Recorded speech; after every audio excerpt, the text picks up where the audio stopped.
Hello, America. Hello, world. How you doing out there? Well, I got a topic I need to talk to you about. You wondering how did we get programmed into racism? Why won't they let it go? Why do people have a perception? Where did this come from? Well, and what is one thing that we love to do the most? We love to go to movies, right? And we love to go to see action, comedy, drama, documentary. Well, I'm going to see how does this play in today. So I'm going to show you a couple of videos from different. One's called Black Culture, and the other one's called Recap Lovers. And it's going to narrative about what was the like for why is it racism in approaching movies. Super racist forced a black girl so she burns the whole entire city. Watch this, and I'll get back with my commentary. Let's go ahead and jump into Drone Deploy and just show how easy it is to upload the images that you just captured out in the field. We can go. For centuries, movies have been a powerful tool in spreading awareness of the reality of society and inspiring change. Even though most are fictional stories and characters, they tend to give us insight into the issues in our community. And no matter how hard we try to hide it, we cannot deny that the world we live in today is still flooded by racism. So let's dive into 5 movies that have approached racism in Black community. The first movie on our list is The Best of Enemies. The Best of Enemies is a cinematic masterpiece that tells the incredible story of Anne Atwater and C.P. Ellis, 2 individuals who could not be more different. Anne is a black woman activist, while C.P. is a white Ku Klux Klan member. However, they find themselves intertwined in an unlikely friendship during the turbulent 1970s in Durham, North Carolina. The movie portrays the deep-rooted racism in the town during that time, where white people were not allowed to live in the same neighborhoods as black people. The black kids were not allowed to attend the same schools as the white kids, and black people were not even allowed to sit on the same side with white people at the council house. Using CP's character, who is deeply racist, we also learn about the systemic racism that existed in the town at the time. Here, when CP learns that his son might have to attend school with black kids because of a fire, he is troubled. Not gonna have them kids going to Tim school. They gonna put them somewhere. Ain't gonna be at Durham Elementary. Tim have enough trouble with that, more distractions. He tells his wife that he might have to consider sending his son to a private school where he won't have to go to school with black kids. His wife, who seems to be against his racism, counters him by saying that he would need sufficient money to afford a private school. May have to look into one of them private schools outside of town. Oh yeah, how are we gonna pay for that? I'm working on it. You're not gonna work until you start selling gas to the other half of Durham. In another scene, CP refuses to sit at the same table as Anne and Bill because they are black. I ain't waiting for that crack on ball. Miss Alice, please come sit down. When Bill asks him to co-chair the charrette alongside Anne, he hesitates and says, I'm gonna think about it, because I wouldn't want your type taking over this, what you call it? Charade. Fast forward to this scene where the integration meeting is held. The tension in the air is visible as the representatives from both sides of the table gather, with one noticeable difference. The white representatives are seated on one side, while the black representatives are on the other side. One of the white representatives speak up, expressing his objection to the idea of his daughter being seated next to a black boy in class. I don't want my daughter sitting next to a Negro boy in class. I don't want her eating next to one, and I don't want her being at a school dance. As the meeting continues, things take a turn for the worse when CP begins to mock the black representatives. He asks the black representative if he is suggesting that there is no difference between black and white people. There's no difference between blacks and whites, right? Because we all worry about our kids. We're all the same, right?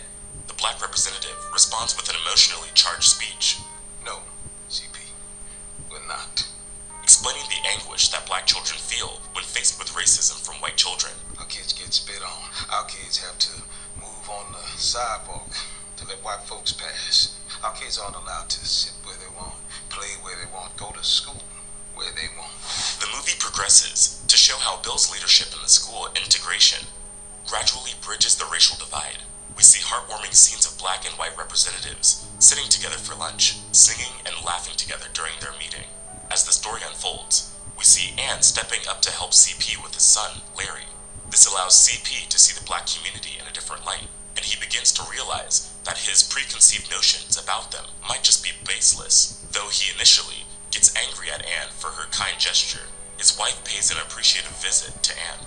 Through these scenes, Osha Gray Davidson approaches the importance of dialogue, understanding, and leadership in tackling racism. But apart from these approaches, the movie also sheds light on how far these racists are willing to go to spread their hateful agenda. Here, we can see that despite the efforts of the integrationists, the Ku Klux Klan members remain steadfast in their determination to sow division and promote racism, as Floyd and the white councilman plot against Trombley, a white man who has a black manager and ally, Emmett, hoping to intimidate him into voting against the school integration. They go as far as sending officials to inspect his shop, claiming it was inadequately built and asking him to shut it down until he fixes it. Like I said, if you fix things, you'll be open again in no time. But the movie eventually takes a positive turn, showcasing a positive change in the racist nature of CP. In a speech, he expresses his newfound acceptance of black people. I teach people. They hate black folk. They're supposed to be inferior to us. Now, if I don't believe that, then I have no business being president of the Klan. And votes yes for the school integration. Another movie that approached the issue of racism head-on is A Jazzman Blues. This movie depicts racism on a whole different level. What is wrong with the Negroes down here? Showing how deeply intense and extreme racism in the black community has been. But this movie is the reality of the black Americans in the past 100 decades. Pure hatred and discrimination for the color of their skin. A Jazzman Blues is a fascinating tale of the forbidden love between a black man, Bayou, and his childhood lover, Leanne, who, although black, pretends to be a white woman and eventually marries a white man, leading Bayou down the road of death. And among the several themes Tyler Perry aimed to explore, one is racism. Set in rural Georgia in 1940, the lines between the white and black communities were rigidly drawn, with the two communities having their own sides of town and hardly ever crossing over. The movie begins with a TV interview of a white politician who claims not to be a racist, yet cannot help but spew hateful, racist remarks. I'm not a racist.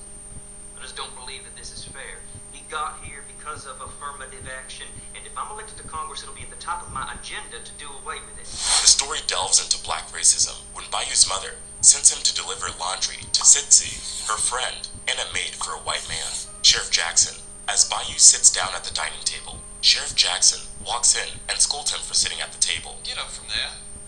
We don't allow color to sit at the table. Well, I'm sorry, Chef Jackson. He brung the wash and I made him sit. Get up and get out of here. But it doesn't end there. Just as Bayou is about to leave, he overhears the sheriff introducing his brother and his new wife, Leanne, to Sitsi. This is my brother John and his beautiful wife. Lynn. The movie then takes a darker turn when Leanne's mother, a black woman, tries to pass off as white and plots to throw Bayou under the bus, setting off a series of events that expose the fear, betrayal, and trauma surrounding racism. She falsely accuses Bayou of whistling at Leanne, the soon-to-be mayor's wife, and a white woman. Somebody said that he whistled at your wife when he was here today. That's not true. Sissy and I were the only ones here. Who could have said that? I didn't. I saw him. This false accusation sets off a chain of events that sees the sheriff and his men hunting Bayou down for supposedly dishonoring a white man's wife. I love Native. I've been using Native for years now, and I use them every day. I can't recommend them enough. When I found the Native... For supposedly dishonoring a white man's wife. Where is he, mate? Where's who? Don't you play with me, you boy. They ain't here. What you want with them? As the plot thickens, we see Bayou running off to the Capitol Royale with his brother and later becoming a famous musician.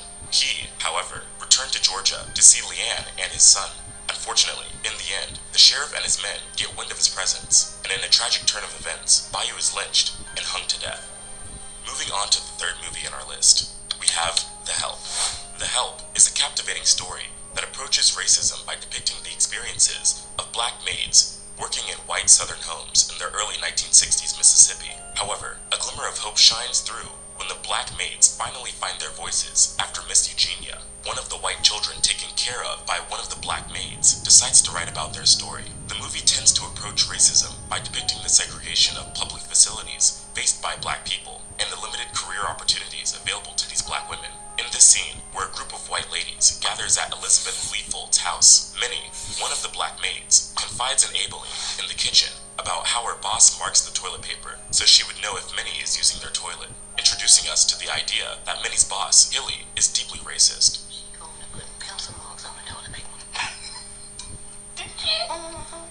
But I carry paper in from my own damn house. That boy won't know. In another scene, Hilly, Minnie's boss, looks uncomfortable and needs a bathroom break. However, she refuses to use the guest bathroom, and we later discover from her non-racist mother that this is because Aibileen uses it. Although Aibileen is deeply offended by this revelation, she says nothing and instead goes to check on Elizabeth's baby, May Mobley, as instructed. As Aibileen steps away, Elizabeth asks Hilly to use their personal bathroom, but Hilly adamantly refuses. Just gotta use mine and Raleigh's. If Aibileen uses the guest bath, I'm sure she uses yours too. Miss Eugenia tries to change the topic, but the other white ladies at the gathering continue the discussion, expressing their belief that black help shouldn't be allowed to use their toilets. They argue that it's a matter of hygiene, since the black maids might be carrying diseases. Hilly, the most racist of them all, proudly announces her bill draft, the Home Health Sanitation Initiative, which provides a separate toilet for black maids in their white employees' homes. Later, we learn that Elizabeth is also racist, and she makes a separate bathroom for Aibileen and warns her daughter, May Mobley, to stay away from it. If you look closely, you will notice that the only occupation shown in this movie for black women is being a maid. They are limited in choice and seen only as good enough to be a help. After Minnie, one of the black maids, loses her job after attempting to use Hilly's bathroom during a rainstorm, she goes back to revenge. What do you put in here that makes it taste so good? Eat my shit. Cause you just did what? But eventually, she gets another job and goes on to work as a maid for Celia Forte, Hilly's enemy. Next on the list is Selma. Selma is a historically compelling drama that passes a powerful message about the suppression and racial discrimination against black people in 1965 by telling the story of Martin Luther King's Selma to Montgomery March for voting rights. Directed by Ava DuVernay in 2014, the movie approaches racism by depicting the systemic barriers that the black Americans faced during the 1960s, showing how they were denied their civil rights of voting through discriminatory laws, intimidation, and violence. Here, a black woman named Annie Lee Cooper goes to the council house to register for her voting card. At first, she appears hesitant to speak to a white secretary, and rightfully so, as she knows it won't come without trouble. Eventually, she hands over her form to him, but the secretary threatens to tell his boss. You work for Mr. Dunn down at the rest home, ain't that right? Yes. Wonder what old Dunn will say when I tell him one of his gals down here starting a fuss. Annie insists that she only wants to exercise her voting rights, and that her form is correctly filled out. However, the secretary dismisses her claims, telling her that It's right when I say it's right. and asks her hard, ambiguous questions, ultimately denying her the right to register to vote. Another scene shows Martin Luther King Jr. speaking with the president, a white man, about the denial of voting rights that black Americans face. Well, Mr. President, I'm here to speak specifically about the denial of a basic American right for the Negro citizen, the right to vote. He explains that in the South, black voters are kept off the rolls and out of the voting booths through systemic intimidation and fear. He asks the president to provide robust enforcement of a federal legislation granting blacks the right to vote. Now, you asked how you can help. We want federal legislation granting Negroes the right to vote unencumbered. The president seems hesitant about Martin's request, and he tells him that the South is still yet to stop segregation, making it difficult to grant his request without starting a war. Instead, he offers Martin the chance to bring about a change in eradicating poverty, and asks that the change on voting rights be pushed to a later time. Well, that's fine, but most of the South is still not desegregated.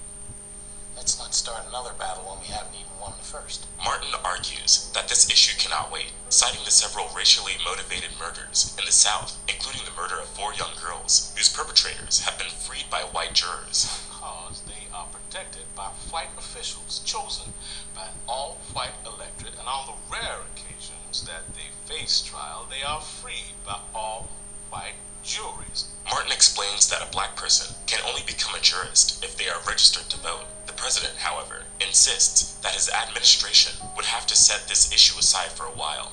Well, Dr. King, you've certainly given me something to think about, but this administration is going to set this aside for a while. Next, we see Martin Luther King Jr. and his followers going to Selma, where he sets up a nonviolent march with the blacks from Selma to Montgomery, demanding change and challenging the voting status quo, and the rest is history. Next, we have... Let's go back to this one. The second great EV gold rush is here. The first one started in 2017 when Tesla sent lithium stocks to the roof. It is a bright morning in 1959, and the peaceful, racist American utopia of Suburbicon is in for a shock. With a smile on his face, the town's chirpy mailman sets out to finish his duties. He is excited to finally meet the newest arrivals, the mayors. He asks one of the residents, Mrs. Pendleton, whether she has met them yet, and learns that they have apparently moved in late last night, and that she is baking them a custard. Upon reaching their house, he is greeted by a cheerful black woman. He requests her to fetch Mrs. Mayers, only to be informed that he is speaking with her. Taken aback by the disruption of the all-white color scheme, he immediately notifies the neighbors. Suburbicon is a diverse place, but only for white Americans. Once the shock of the African Americans' arrival fades, it is replaced with anger. In the town meeting, all the male residents are yelling and creating chaos. They advocate that their town is meant to be a haven for white Americans. The head of the Betterment Committee assures them that they will take all necessary steps and that the neighboring houses will be provided fencing free of cost to block out the view of the mayors. A petition is presented that states that the black community is full of animals who refuse to better themselves and hence must not be allowed till they can prove their worth. Rose Lodge and her identical twin sister Margaret are sitting on the porch of Rose's house. Rose is paraplegic and confined to a wheelchair. She is worried that the property prices in the neighborhood will drop, making it difficult for her and her husband to sell the house and move. Right next to them, Rose's son Nicky is playing with soldier figurines. He is a simple boy who loves his mom and his aunt. Nicky does not have a lot of friends and instead prefers to keep to himself. Maggie asks Nicky to go play baseball with the mayor's boy, who was around the same age as him. Being an introvert, he is reluctant but obeys when he is bribed with some butter cookies. Approaching the fence between the two fences, Nicky calls out to Andy. He asks him whether he plays baseball and invites him to play behind the Nazarene church. The two boys make their way towards the church, causing a lot of heads to turn in their direction. Later that night, Nicky and Andy are tucked into their respective beds, listening to the radio. Outside the mayor's house, men are patrolling to keep the family in check. Nicky notices a commotion outside his bedroom, and shortly after, his father, accompanied by some strange man, enters his room telling him to wake up. He tells them that there are intruders in the house and that he needs to come downstairs. Nicky's father, Gardner, is a simple, mild-mannered family man. He loves his wife and son, or does he? When Nicky gets downstairs, he finds his mother, his aunt, and a fat guy who is sitting in Rose's wheelchair. They are being robbed. Sloan, the fat guy in the wheelchair, and Lewis, the tall, slender man who went with Gardner to wake Nicky up, order Gardner to make them a drink and serve it on a tray. After downing his, Lewis plops on the couch next to Nicky and Maggie, while Sloan asks Rose to put her hands around him so that he can transfer her to the wheelchair. Being the loving husband that he is, Gardner growls to Sloan that he will be the one to carry his wife. The tension between Rose and Gardner is evident when she looks him in the eye and mentions that she does not mind being lifted by a strange man. Sloan asks Rose whether she has polio and is informed that she had been in a car accident. Gardner was driving. Thankfully, no one died. Awkward and confused, Sloan gets up from his seat and moves on to do the work that he came for. The thieves tie the family to chairs. Gardner clarifies the agreement that they had. If the lodges cooperate with the thieves, they will not harm the family. Sloan smugly reminds him that harm cannot always be predicted. Lewis and he then go on to I'm sorry, that's kind of a long show, but I'm going to tell you, why were these movies made? Was it really that big of a deal? Why did they treat black people the way they do? Couldn't black people just lift themselves by bootstraps back then? Where did this come from? Where did this mindset come from? Who set the bar to keep black people in? Did they purposely do it? Well, according to this report, what I just saw about Willie D, this is proof what the U.S. government did. But I had to show it to you in the movie.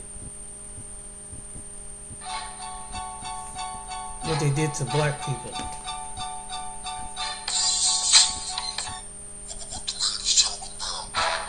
This is what they wanted black people to be subjected to, and still do. What's up, family? There's a 1973 special report on how the government's welfare system destroyed black families. A video resurfaced on an IG clip that I checked out the other day. And fam, it made me hotter than I already am about how they played us with this welfare thing. In 1935, during the Great Depression, President Franklin D. Roosevelt established the first welfare program in the United States, with Congress passing the Social Security Act. The legislation provides benefits through a variety of welfare programs. Now, fam, this is how they got us. Like they always do. It just happened recently with the shot, right? They always come up with something slick like they're trying to help us, and we jump on it because we're oftentimes in a situation where we feel like we have no other choice. Desperate situations calls for desperate measures, and we definitely took some desperate measures to put food on the table during the Great Depression and immediately after. Fam, boy, this was cold, fam. I'm talking about they were cold-blooded. I want you to remember something if you don't remember nothing. There has never been a time in American history where America was facing a crisis and black people were among the first to benefit. I'll say it again. There's never been a time in American history where America was facing a crisis and black people were among the first to benefit. That's not how it works. In fact, black folks seldom benefit. The Man in the House rule was also written to make sure that aid to families with dependent children would go only to families headed by mothers. But the effect of the Man in the House rule was to create for children an atmosphere of surveillance and investigation. Thus, the welfare system in its operation turns out to make life harder for children. This is what they did intentionally, fam. They knew exactly what they were doing. Those uncivilized mutts offered money to the family if the father would leave them and stay away, thereby taking away one of the parents the child needs. The legal system worked against the best type of home for the children, fam. Your politicians did this by way of just putting their signature on a piece of paper. I remember a caseworker coming to our house once. We were on welfare, but we used welfare as a supplement to my mother's income. My mother worked every day. She needed a little help, so she took it. But man, I remember having to make sure that the house was extra clean and we had to be on our best behavior because the caseworker was coming over. And they would peep around trying to make sure no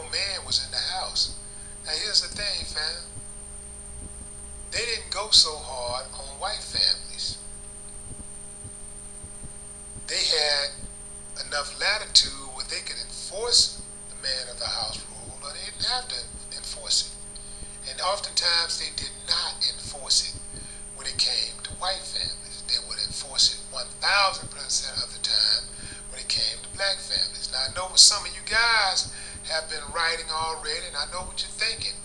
The black woman sold us out. Not so fast. Yeah. To be fair, there was a fair share of black women who gave Franklin D. Roosevelt and other public officials a vote of confidence in exchange for those welfare payments. They thought much higher of those public officials than they thought of the man who gave them children. What they did not understand was that the children that they were birthing were only pawns in the game. They needed them to birth those children, to feed those children, so that they could put them in the system, to work for them, to be good little workers. And I mean, in the free world and in the prison industrial complex. See, the goal is to give you just enough to get by, where you don't lose hope, and not too much to where you'll start beating your chest and thinking you can do for yourself. Having said that, it takes two to tango. Fellas, you know, we didn't have to go for it. As men, we didn't have to abandon our homes. We didn't have to abandon our children, our wives. We didn't have to do that. We did it. Some of us took the easy way out. Some of us stayed. Now, not all of us abandoned our families. Some of us said, F that, I'm riding it out. Mama said, I'm riding it out. Daddy said, I'm riding it out. We're going to be together no matter what. We're going to make a way no matter what. But many of us took the bait. And you can't blame the woman without blaming the man, no matter what you say. And I tell you what too, fam, something we ain't got over yet. This breeding, we talk about single mothers all the time, but you got 20% of the men out there who are responsible for 80% of the babies. Yeah, fam, tell the truth and shame the devil. But all of this, fam, all of this was initiated by the U.S. government. If you think back about every single atrocity that has plagued our communities, fam, the government had a hand in every single one of them. Slavery, redlining, denying black people loans, home loans, so that they could build generational wealth. Mass incarceration, Jim Crow, crack cocaine. Oh man, it don't stop. They're busy on something right now. Right now they've been tearing up the educational system for the last 40 years. They're doing something else right now. Just like they got a think team to come up with programs, initiatives to hold us back, we got to get us one to make sure that we can reach out for a potential, that we can go to max, that we can fight off what they're coming up with. When they come, as soon as they come up with it, we bat it right down like, no, we're not going for it. We already see it's a booby trap. And I'm going to tell you how to recognize an American booby trap, an American government booby trap. Just when they come at you and say, we're here to help, you already know it's a trap. Because they're never here to help us. They're never here to help us. Mm-hmm. We're always going to be on our own. Mm-hmm. Everything that we have, we got it on our own. We had to fight, scratch, kill and die for it. Everything we have. Don't ever get that twisted.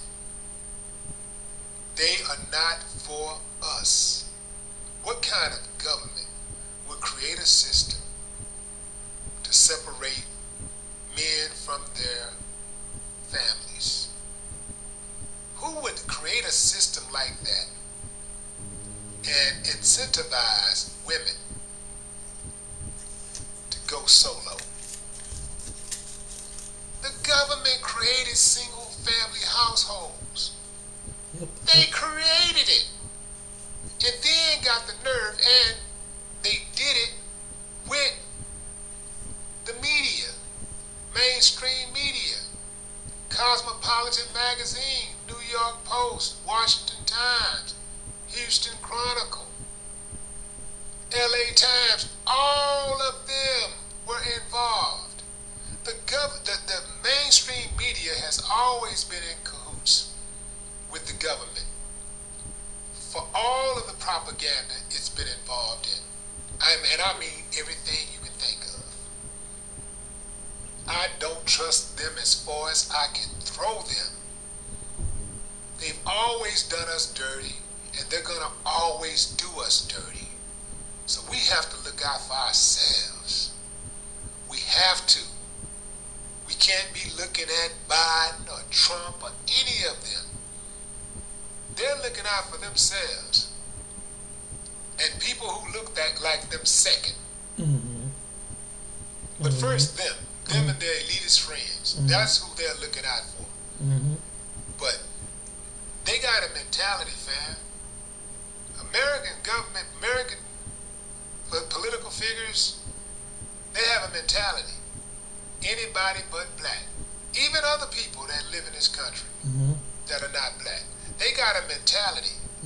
They can be cool with anybody getting it, but boy, as soon as they see a black person getting it, it's a problem. I'm going to show you later on that, what he's talking about. They created the chaos, and then they try to swoop in and play the hero. Sometimes they play the victim. Other times they play the hero and the victim. So when they try to tell you, you know, you can make it as long as you just do the right thing and you work hard. Yeah, fam.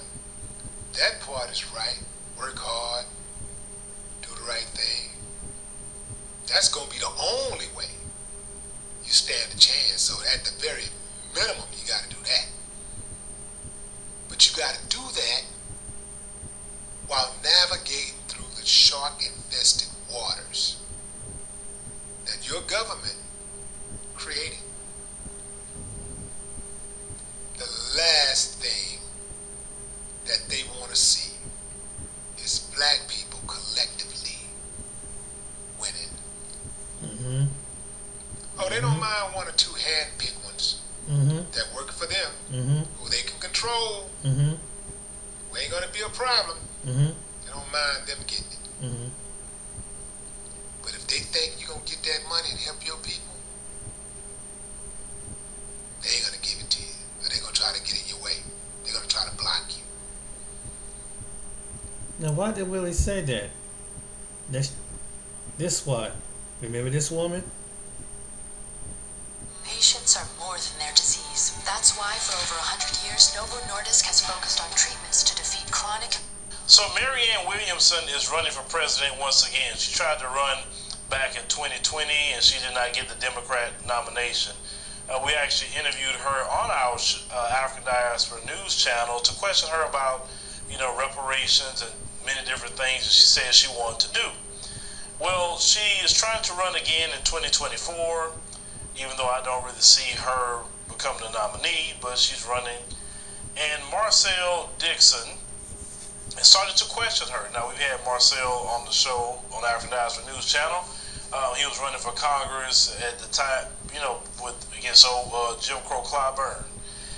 Well, Marcel went to ask her some questions, and Marianne did not like the questions that Marcel was asking her. Let's go ahead and roll. I am too. What Jews right now are getting reparations? The Jews were Holocaust survivors. The Jews were Holocaust survivors. But they're not getting reparations from the American government. Me, a descendant of American slaves, haven't seen a penny yet.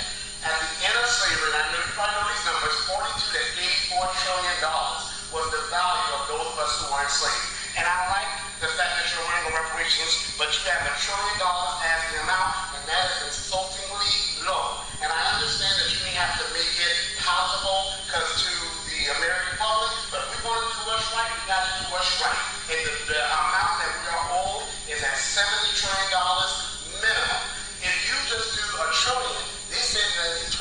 century, Black Americans lost $400 billion in just land that belonged. That doesn't go to Jim Crow. That doesn't go to being left from the Homestead Act that gave white Americans $10 trillion and 300 acres. So I love the fact you're running a reparations plan, but your plan is going to have to get those numbers right. It's going to be lineage based, and the money needs to go directly to us. Because when the Japanese Americans got their money, it didn't go to a council, it went straight to them. Those Holocaust survivors, that money goes straight to them. That's right. We deserve to have even more stuff. Yeah, so let me say a couple of things. First of all, I honor how you stand up for your ancestors, and I stand up for mine. The United States has not paid $1 of reparations to Jews for the Holocaust. That is number one. And by the way, as far as some of the things you said about Roosevelt, which was true about his treatment of black people, he didn't do well by the Jews during the 2 years when Hitler said they could still leave. So I will not stand here while anti-Semitic tropes are repeated. That's not anti-Semitic, that's the truth.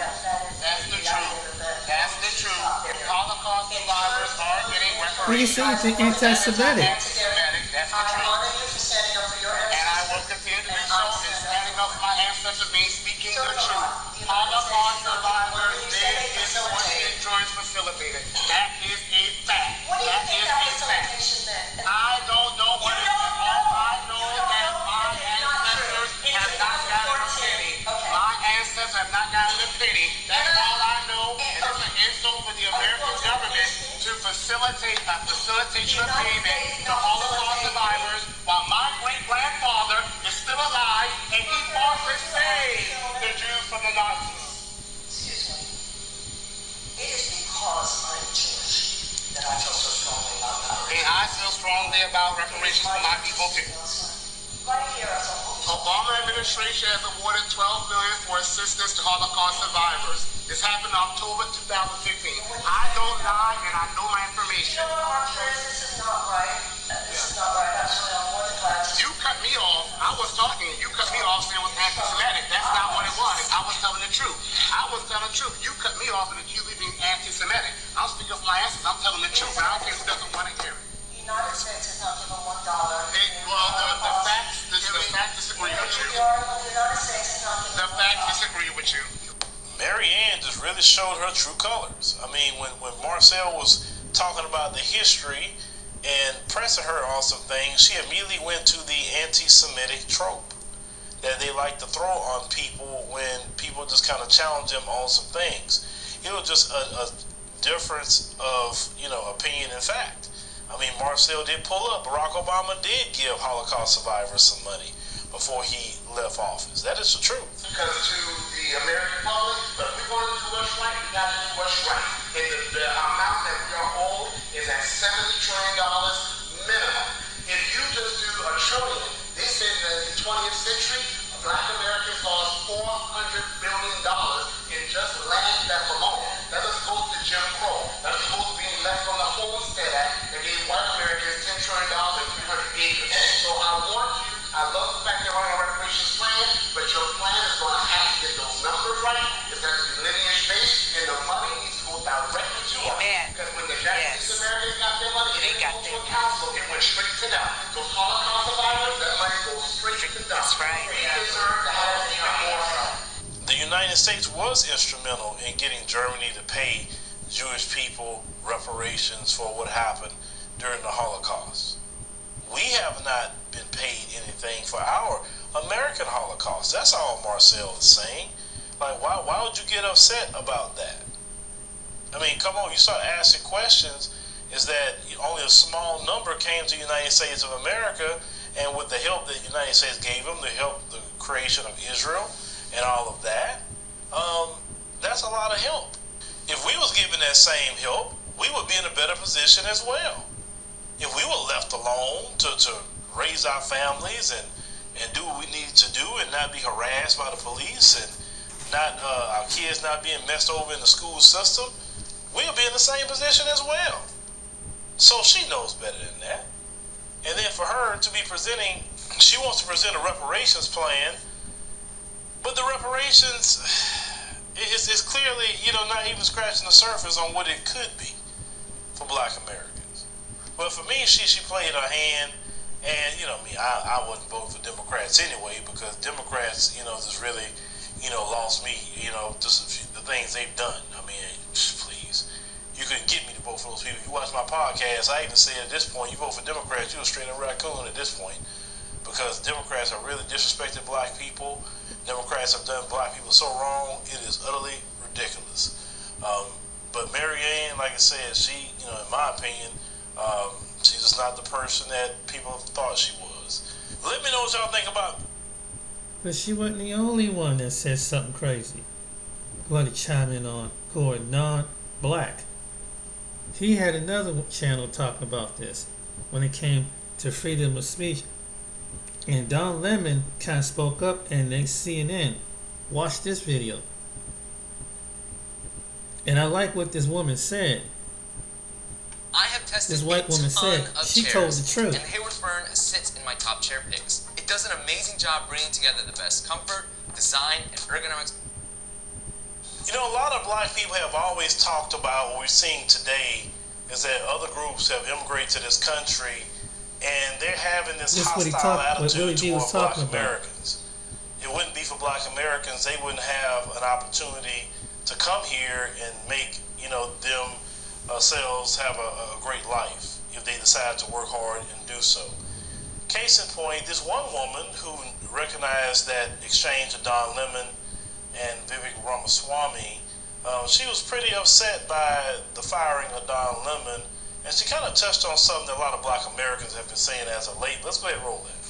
So CNN silences another black person in the form of Don Lemon because he challenged that Indian Vivek Ramaswamy, or whatever the hell his name was, on national TV. I really am sick and tired of all of these people who have come to America after black people have fought for their civil rights, that these Indians and every other minority now enjoy, to tell black people how they should feel. I am so sick of hearing them, making it seem the experience that black people went through this country, they should just basically get over it. Because it's still going on. You just have to watch some of these TikTok videos with this color Americans and others that you see the hatred. CNN is Fox Light. CNN is not doing any good for America when people who lie are not called out on national television. The NRA did not help black people. Do you remember a time when black people during the Civil War, the only time they could carry guns was during the Civil War?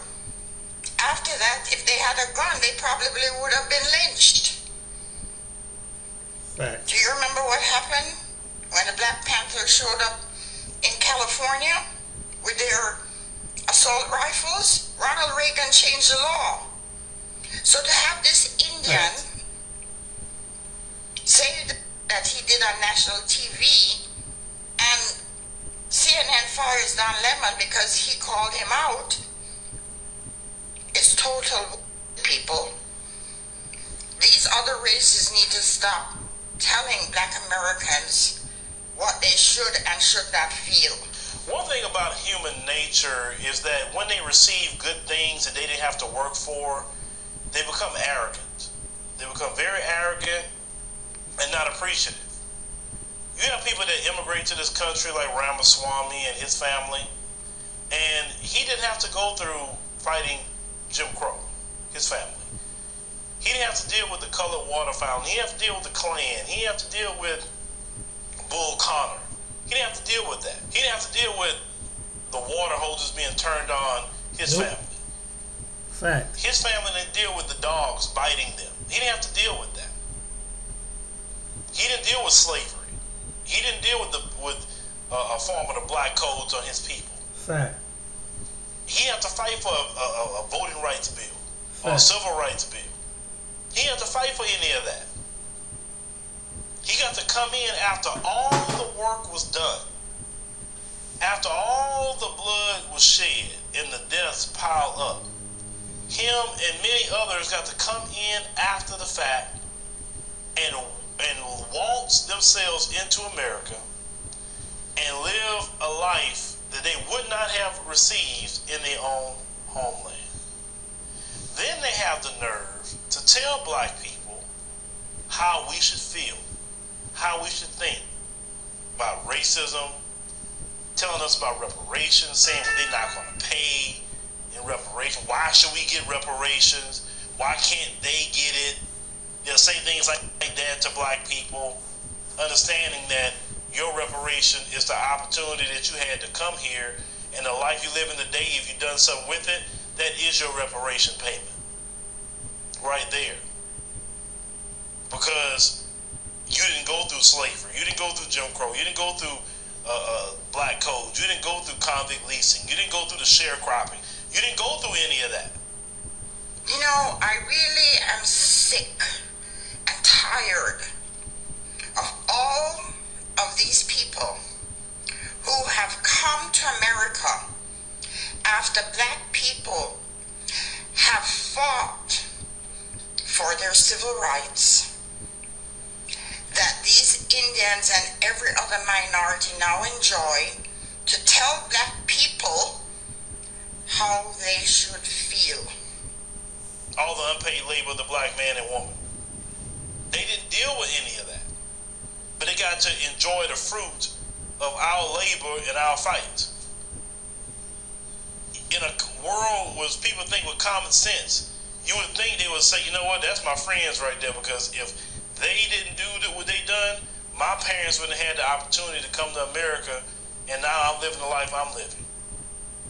But no, they're hostile to black people. They're hostile, a lot of them, and they join in with the white supremacists, saying black people are the problem. That's true. When it wouldn't be for black people, they wouldn't even be here to even talk. That's true.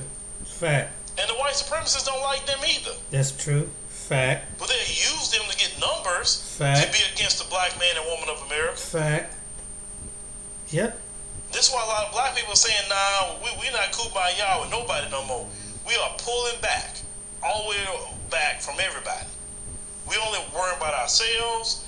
We only thinking about us. We're not doing no coalitions. There's no such thing as a coalition, because every time the coalition is one-sided.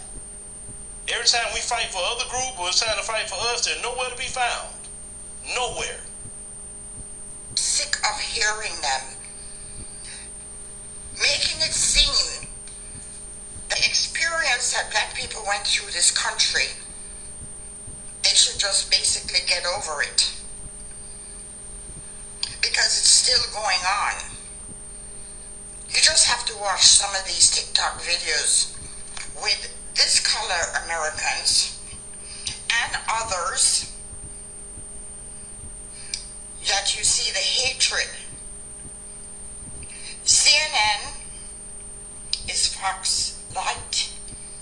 CNN is not doing any good for America when people who lie are not called out on national television. So we're saying that we have severed all ties from other groups. Are some individuals from other groups cool? Yes, and they can be, but we say individuals. We're not doing collectives. No more collective anything.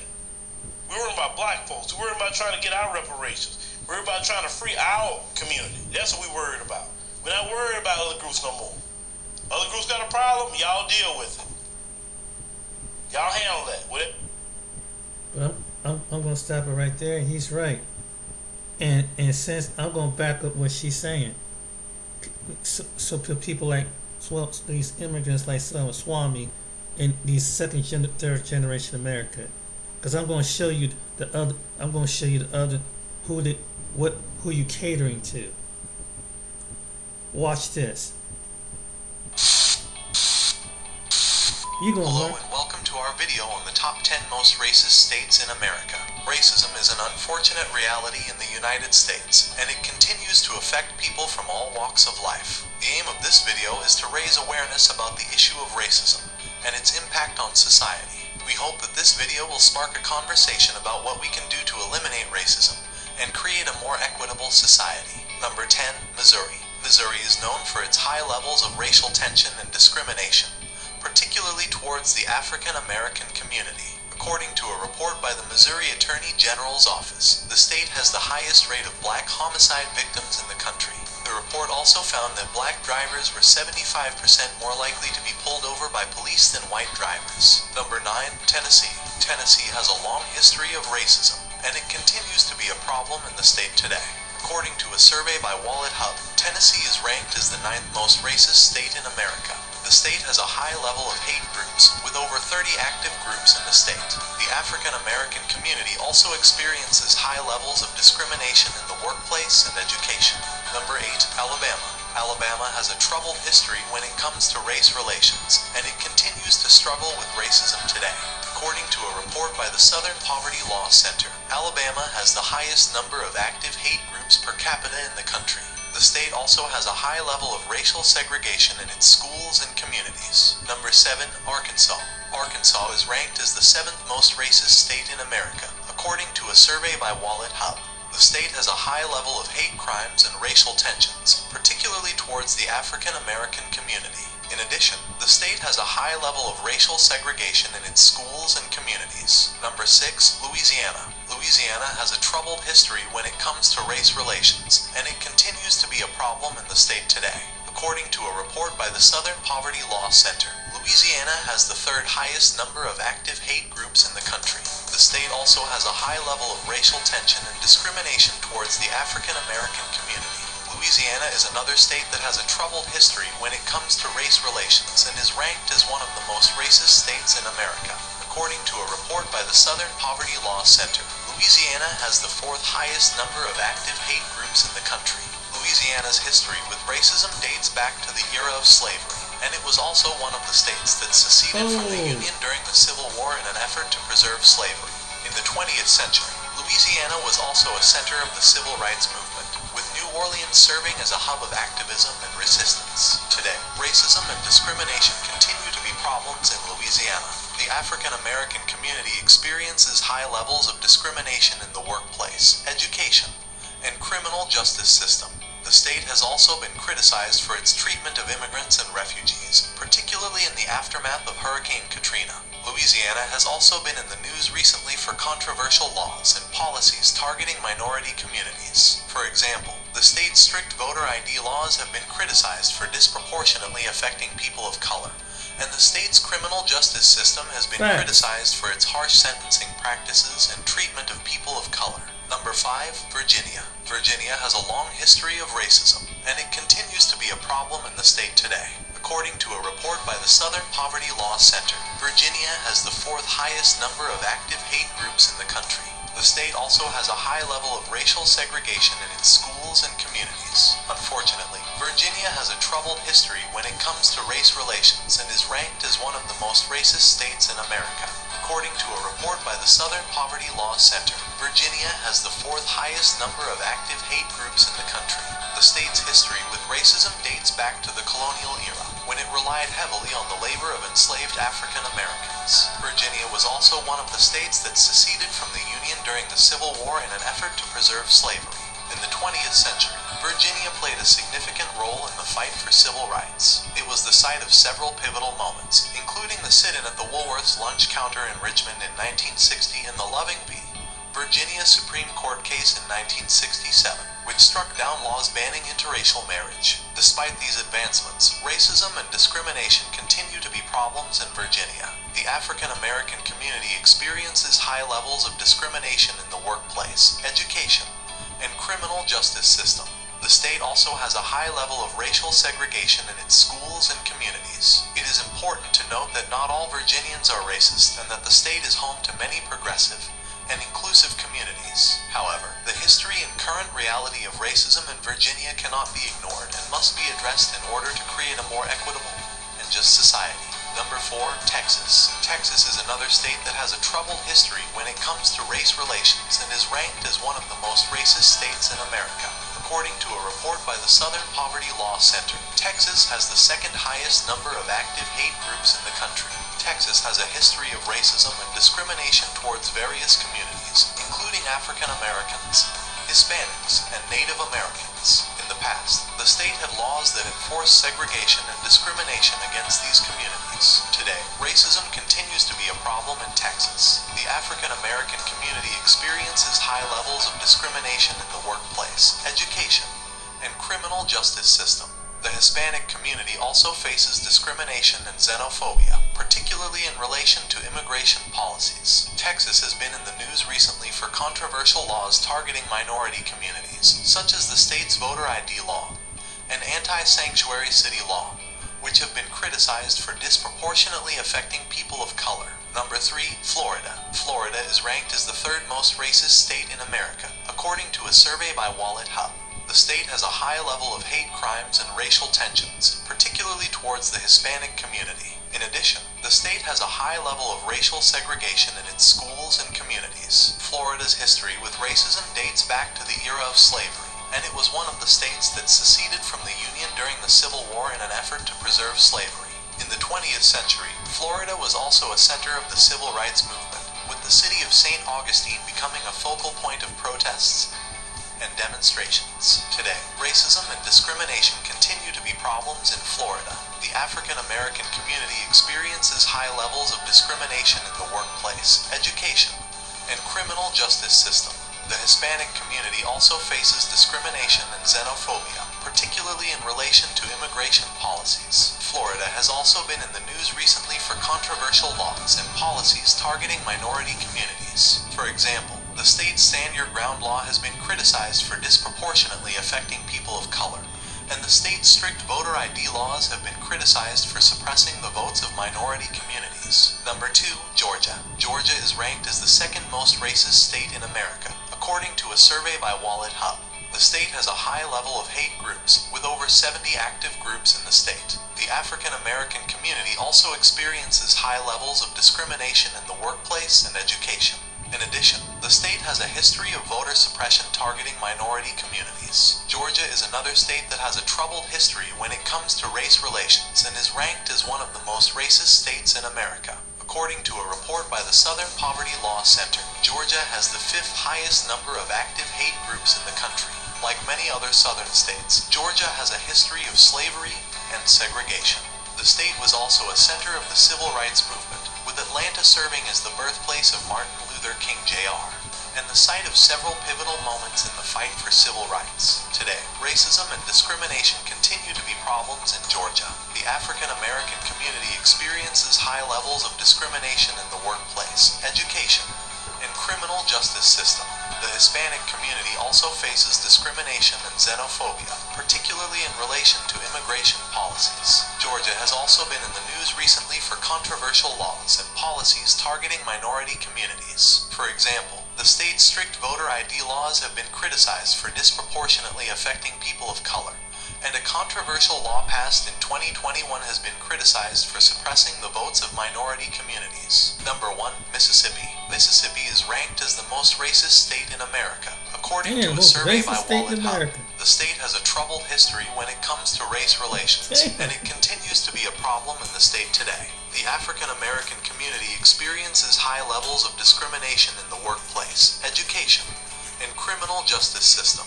The state also has a high level of racial segregation in its schools and communities. Mississippi is often considered one of the most racist states in America due to its history of slavery, segregation, and discrimination towards African Americans. According to a report by the Southern Poverty Law Center, Mississippi has the highest number of active hate groups per capita in the country. Mississippi played a central role in the civil rights movement, with notable events such as the murder of civil rights activist Medgar Evers and the Freedom Summer voter registration campaign taking place in the state. Despite progress made during the civil rights era, racism and discrimination continue to be major issues in Mississippi today.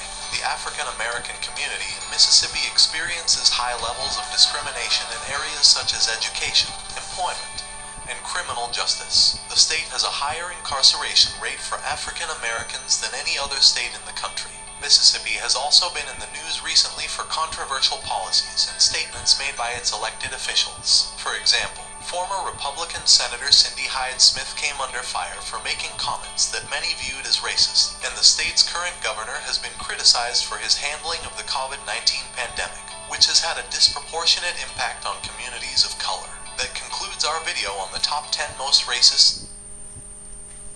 Now, tell the second generation Swami Americans about that.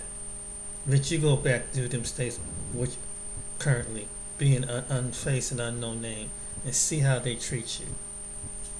Anyway, to ultimate enslap the people, I'm going to show you this next video.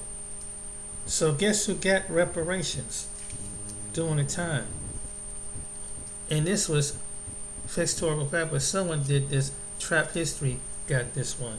This is a short video, and this is going to show you what they did, but they did in the cartoonish. Shout out to Trap History.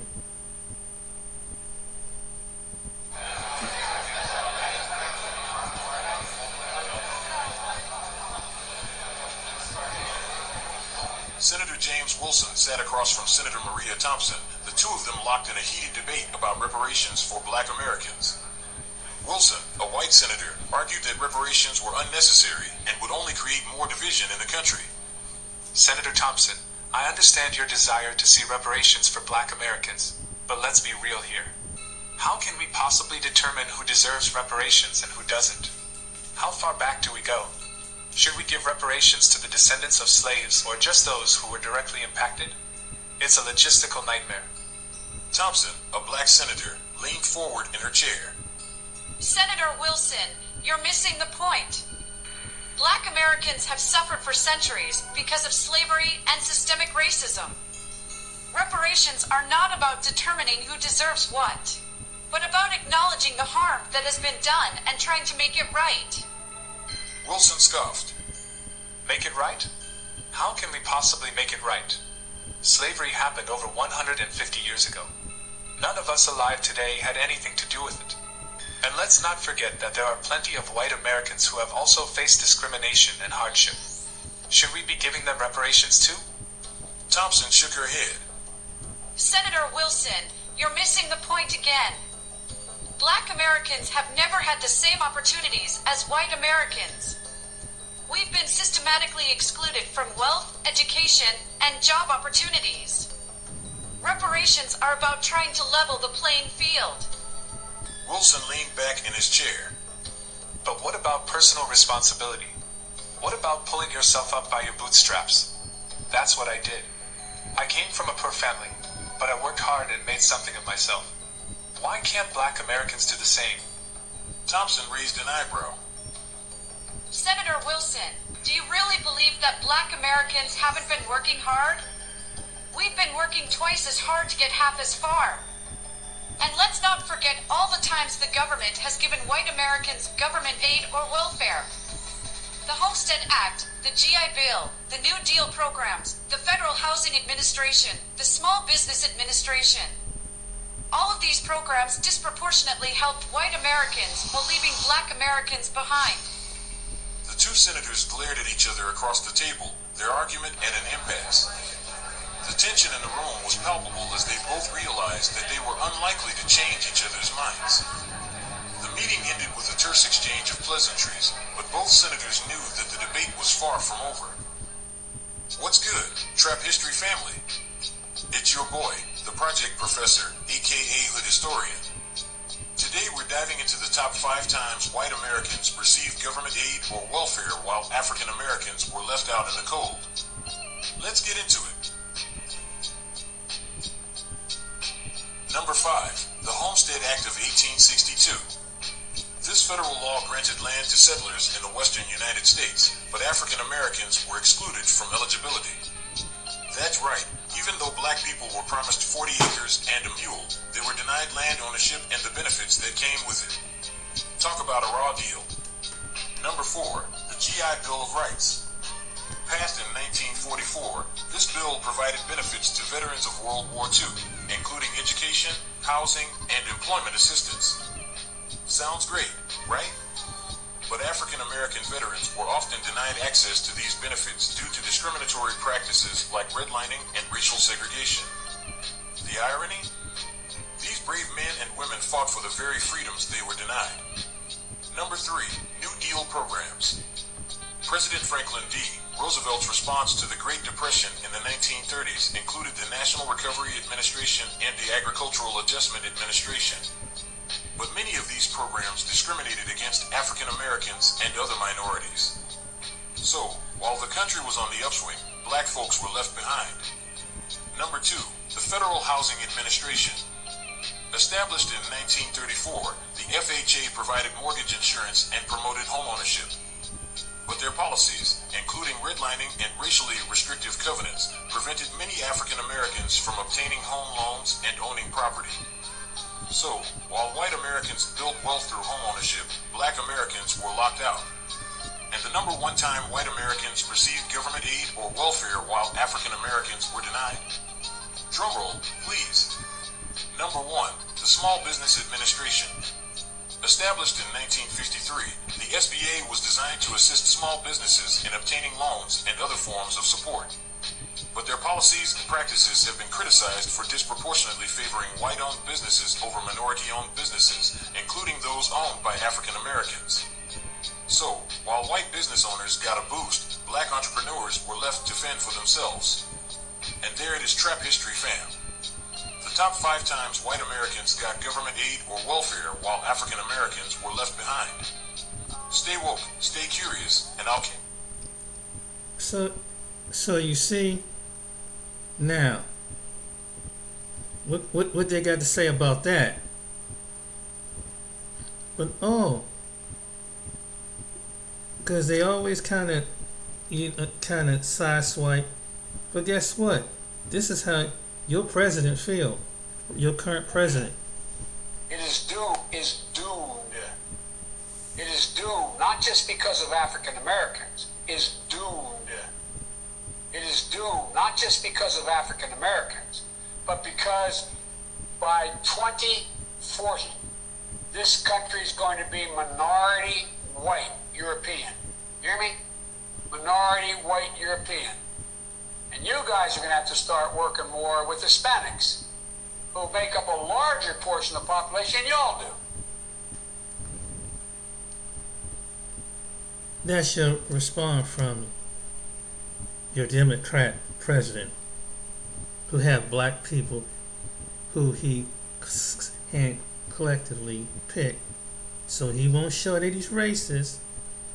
That's what he does. He likes to handpick his blacks. This is what we try to tell you.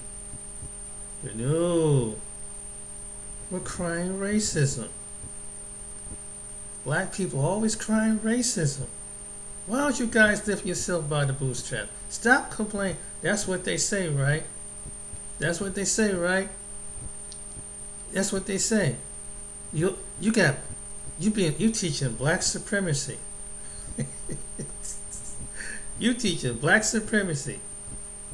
That's what they say, right? That's what they say.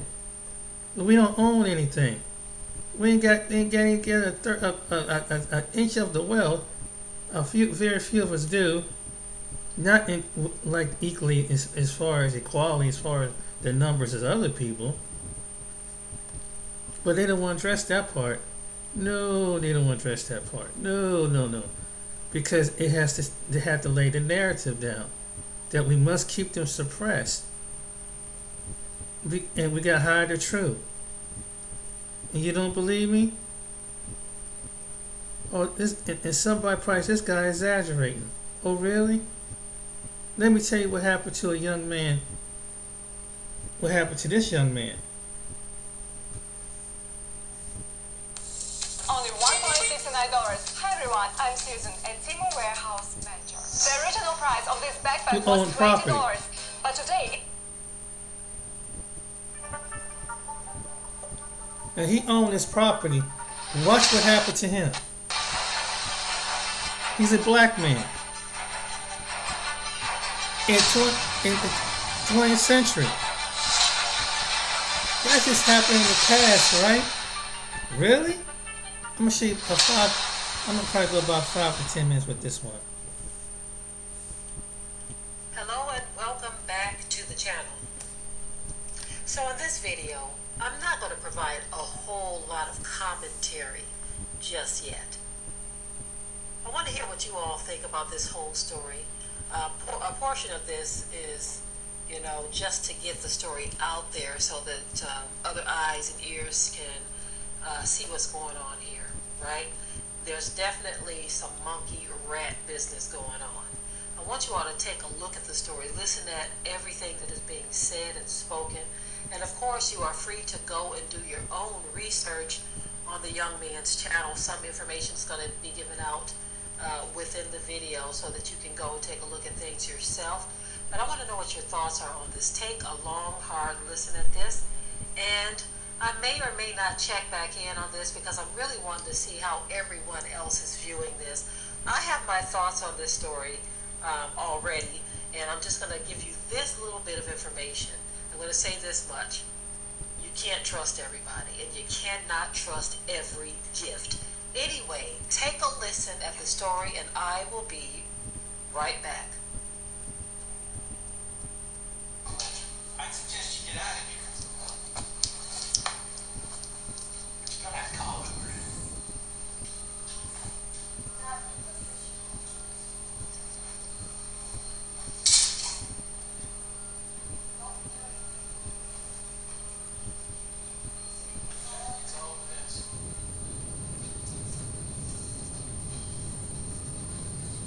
Sexy.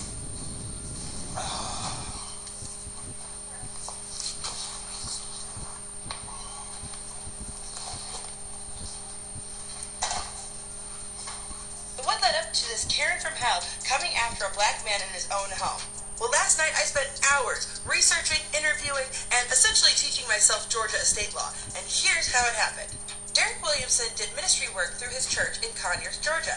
And in 2021, Janet Hardy here approached Derek telling him that she had inherited a large amount of money from her parents' estate and that God told her that she was to put it back in the church through his ministry. They both put in money together to buy this property. Granted, her contribution was larger, and then together they took out a mortgage for the sum of the rest of the property. Now, Janet Hardy was going to continue to pay the mortgage, but in July of 2021, she did sign over the entire property to Derek's business. Here's both their signatures and an official notary.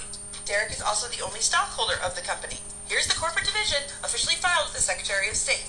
Jordan Hardy here unexpectedly became pregnant, and she also was dealing with substance abuse problems. Her father, open mic night Charlie Chaplin here, told Jordan that she wasn't allowed to terminate the pregnancy, and Jordan threatened to unalive herself.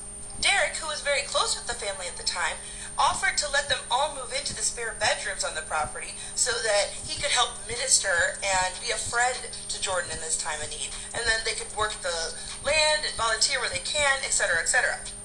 One thing you might want to know before we get into the next part of this, though, is that James, aka Jay Hardy, is actually a millionaire. He's a landlord who owns many properties. So they didn't need this place. In exchange for this arrangement, Janet said that she would take on the full mortgage and the utilities for this arrangement. Now in April of 2022, things started to go sideways, and we have a video to accompany this. That is none of your stuff. Get out of my way. Get out of my way and get away from me. Get out of my way and get away from me. Don't get out of my way and get away from me. Get out. Wait, take your hands off me. Take your hands off me. Stop. I'm going to call off. Hey, I'm recording all this. Move out of my way. Get out of my way. I'm calling law enforcement now. I'm calling law enforcement against you all now. Unsurprisingly, it wasn't long until the Hardys started gaslighting Derek into thinking he owed them. They felt entitled to business decisions. They felt like the home was theirs and he was just living in it. Derek was trying to retrieve business documents out of that drawer there, but they were trying to make it sound like it was their furniture and he wasn't allowed in it. In the aftermath of that incident, Claire Hardy, in another video, goes on a rant about how Derek is a monster and he should be so thankful and grateful about what her mom has done for him and good luck finding another place to live. All while in the background, Jay Hardy is watching Sean Hannity, which told me everything I need to know about this family. Unshockingly, when Derek called the police for help, they didn't. In fact, the opposite. Now, after this incident with the Hardys, Derek tried to file a stay-away order, but in court, the women all said that Derek was the one who attacked them. Even though there was video, who do you think the judge believed? Just keep in mind in this video that Derek was recording, so James turned off the lights. And this is what happens when Derek tried to turn them back on. Get away from me! Get away from me! Come here! I've done a white family. Get away from me! Stop! Get your hands off me! Get your hands off me! Get your hands off me!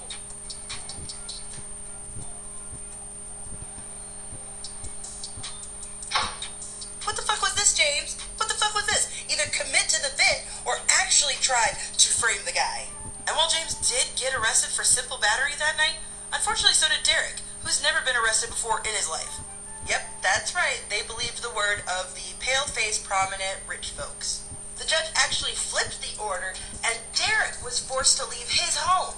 But let's talk about Janet for a minute. In 2018, Janet Hardy tried to take her brother to court to challenge their parents' will. So I don't know a lot about a state will off the bat, so I had to do a lot of research on this topic in order to kind of figure out what was going on. So Janet's parents lived in their home for 40 years. For 1 month, they moved in with her, and then she became power of attorney, in which she put them in a... Oh, shoot. Sorry about that. I hit the wrong button. Oh, shit. I don't want that. Oh, boy. Hold on.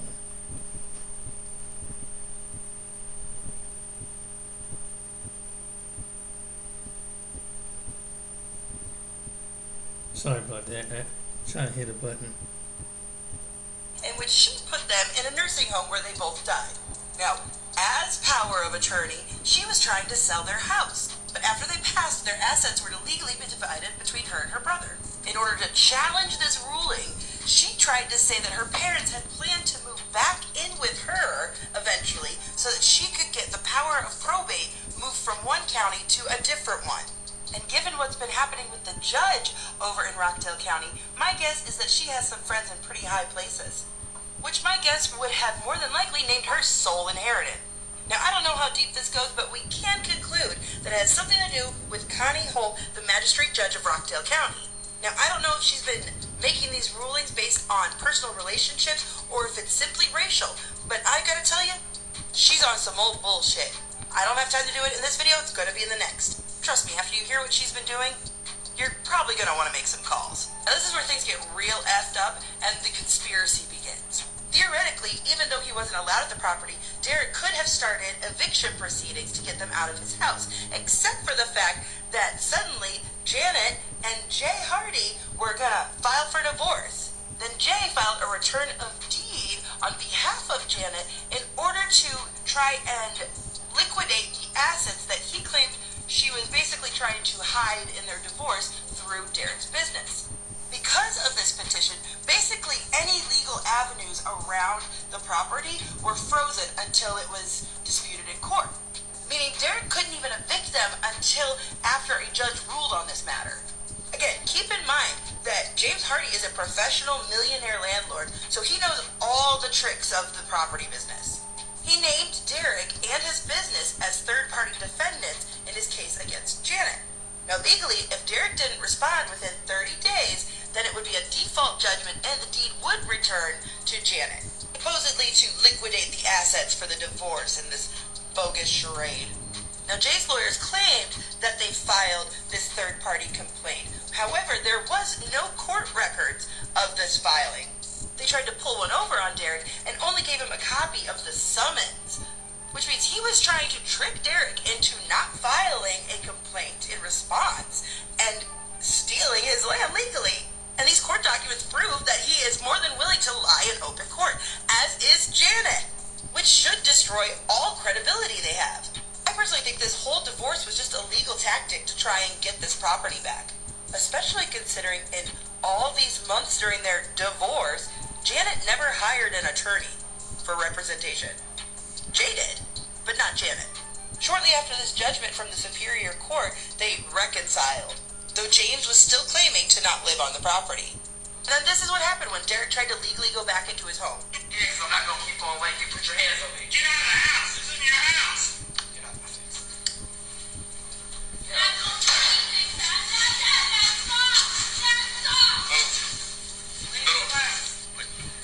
Get your hands. Chris, you would have wanted it. What happened to you? You're pushing me.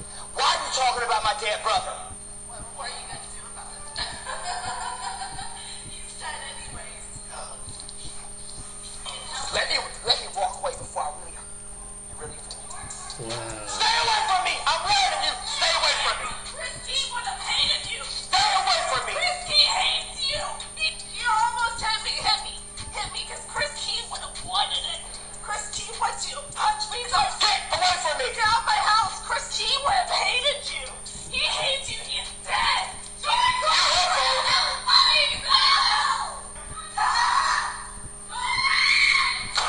Jesus.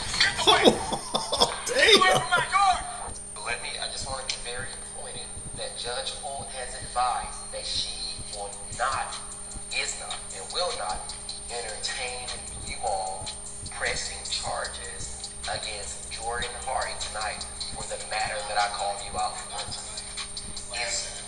definition is going to fit perfectly because she was on. I mean, that video is what, 10, 15 minutes long? Okay. Obviously, the antagonist the whole time. There's a point where there was some shoving going on that would have never happened. Had she not kept it. Yeah, okay, so tonight that's a no-go for me, but it's not over yet. Gotcha, fair enough. Introducing Aston. So it goes to show you right there and there. So even when you do things legally and morally, you're a black person, you still get screwed. That's basically what it is. Crazy, ain't it?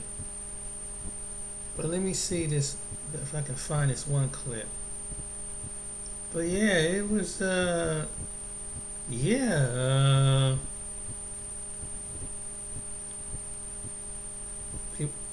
America's not really fair at times, all because of color of a skin.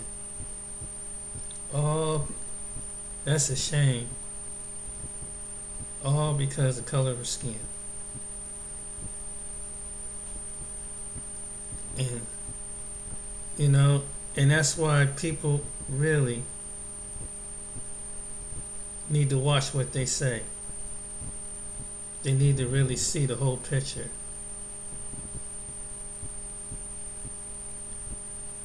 And get to know and what was taken from us as a people, some of us as a people, what they continually to do, and find ways to weaponize it, the law against black people. And you clearly see it right there. I had to probably do the next video, but it won't.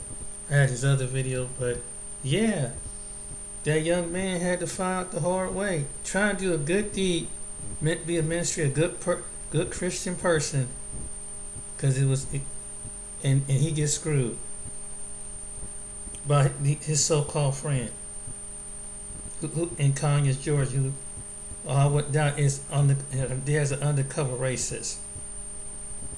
Wow. Trying to help out somebody. And that guy who is a millionaire and knows the laws. But anyway, I'm gonna go ahead and cut this video short. I hope you enjoyed. Share it with somebody. I had to make addition to complete my point on this video to show you how is it going to, how did it lead into this point. And you say to yourself, so people can say, oh, so when people come to you with this, oh, black people are privileged, oh, black people are supremacists, show them these videos. And you show me who's the black supremacist and the black privilege. Show them the video. Because they believe that what do we own? How do you shut other people out when you're not, even if you are in a position? You can't shut nobody out. You can't stop somebody. Because technically, and that's what they do, it's called gaslighting and flip, and make you feel guilty and question who you are as a person, as a black person. You make it sound like I'm, but you see in different cases what some people do, and even when some people are supposed to sound like they're your ally, this is what they do. Well, now let's get out other people, but they haven't repaired the 450 something breach. They don't care, but subconsciously people see race. You see how Biden respond? That's how he is. Yes, he got black people in the administration. Look how the way he talked to other people. He talked to even African leaders the same way. This man ain't got no respect because he come from a colonial back in his era. He can't see people with the same amount of power as he do. He don't like that, especially someone that look darker than him. It's a fact. Even though that there's people under him that are black, don't be fooled because Kamala Harris or the Secretary of State or him electing a black judge. Don't be fooled. He got the same mindset as Trump in that era, but they're trying to make they play back and forth, Republican and Democrat. They can't stand each other, but they pretty much, if you want to say that, in certain ways they're alike because they come from the same era of thinking, and yeah, you gonna get retribution, but it's gonna come anyway at a cost of America. It's happening as we speak. Alright then, guys, I hope you have a good one. Till next time, share the video, like it, subscribe, take care, and I hope you educate somebody.